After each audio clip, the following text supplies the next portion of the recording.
Okay. Kyle's so smart. All right. So now let's talk about from Sophie's perspective, because I thought that Sophie was in the most interesting spot of the three, because we heard Sophie, at least in her confessionals, she was telling us that she wanted to work with Jeremiah, she wanted to vote with Jeremiah, she wanted to blindside Alex. What changed? I think she made the right move, because if she votes Alex, then she has no control over who Alex decides to send home. But by voting Jeremiah, the worst comes to worst is a tie, because she's already got Jeremiah locked in. She knew Jeremiah 100% was voting Alex. So I think she put herself in the best position not to just get idled out. I mean, I think she definitely made the right move from the perspective of she's actually building trust with Alex going forward. But I think one of the cool silver linings of a disaster tribe, and we see it a lot, is that they have the opportunity to actually play Survivor very early on. And so I feel like all three of them actually played really well tonight. And so we see Sophie doing like advanced moves, like pulling a Rachel, spying on the conversation. That's something. Let's go. That's something you do when you're broken into the game and you're really playing. So I think she did a really good job.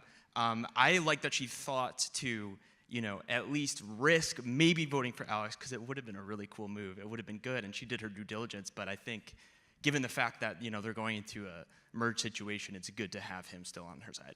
I think the only reason that she shouldn't have done that is if he was just straight up like, I'm not playing it, we're good. If he was really bought in and she spied on Jeremiah and him and could tell that it was different between her and him and Jeremiah and Alex, then maybe, but she made the right choice. But if somebody is saying to you, I am not going to play the idol, can you even believe that that's what they mean? Or does that actually make you think more likely that he is going to play the idol? Yeah, I mean, it's easy to sit here and say Right. that, but it's harder out there. But I think that because she was able to look into the dynamics of the conversation between Alex and Jeremiah, she could have had a better read on how genuine the one he had with her was. I want to ask you guys about that, because she reads from that conversation that Alex is going to vote her out, and then she goes to work convincing him why that's not a good idea.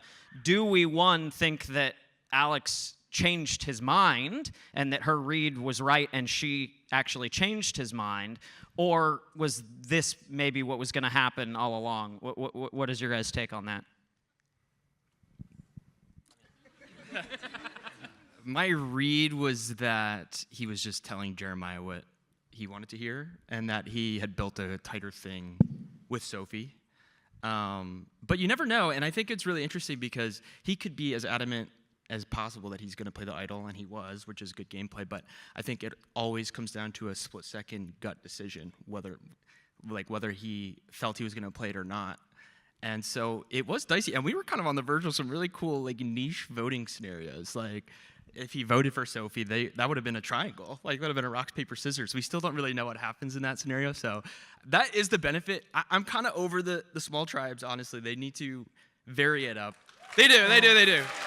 I think it's it would be a lot better if a new player came in and they didn't know what they were facing, whether it was a tribe of 6, whether it was a tribe of 10, what the twist might be. So there's that. And so we got 9 seasons in a row with this, but I do think coming out of that is some cool maneuvers and scenarios specific to the small tribe, and we've seen a lot of it play out.